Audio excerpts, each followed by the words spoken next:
అందరికీ మీ అందరికీ తెలుసు కదా మా బ్రదర్ది మ్యారేజ్ అయిందని చెప్పి ఇంకా ఈ వీడియో అయితే ఈవినింగ్ రిసెప్షన్కి రెడీ అవుతున్న వీడియో అనమాట. ఇంక ఈ శారీ విషయానికి వచ్చేస్తే మా ఇంట్లో మెయిన్ అకేషన్కి తీసుకున్న శారీ మై ఫేవరెట్ శారీ అనమాట.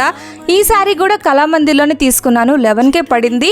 చాలా rare colour combination tomato red and sea green అనమాట. బ్లౌజ్ అయితే సీ గ్రీన్ ఇచ్చానండి. సింపుల్గా మగ్గం వర్క్ అయితే చేయించాను. అరౌండ్ శారీ మొత్తం మనకి 15,000 అలా పడింది. క్లాత్ అయితే చాలా స్మూత్గా ఉంటుంది. ఆల్మోస్ట్ ఫంక్షన్ హాల్ మొత్తం చాలా మందికి ఈ శారీ నచ్చి అడిగారు ఎక్కడ కొన్నారని. యాక్చువల్లీ మేము పట్టు చీరలన్నీ కళామందిర్లోనే తీస్తాము. ఎందుకో తెలీదు, వైజాగ్లో ఎన్ని షాప్స్ ఉంటే అన్ని షాప్స్ తిరిగినా మళ్ళీ కళామందిరికి వచ్చే అక్కడే తీసుకుంటాం అనమాట. పట్టు చీరలు అక్కడ చాలా బాగుంటాయి. మా తేజు డ్రెస్ చూసారు కదా, అదైతే డాల్స్ అండ్ చిక్స్లో తీసుకున్నాము. 3,500 పడింది. తన బర్త్డే తీసుకున్నాం అనమాట. టోటల్ లుక్ నచ్చితే నాకు కామెంట్ చేయండి. ఇంకా ఫంక్షన్ హాల్కి అయితే వచ్చేసాము. పెళ్ళికొడుకుని పెళ్ళికూతురు చూసారు కదా, ఇదిగోండి శారీ. నేను రెడీ అవ్వడం నచ్చితే కామెంట్ చేయండి. ఉంటాను. బాయ్.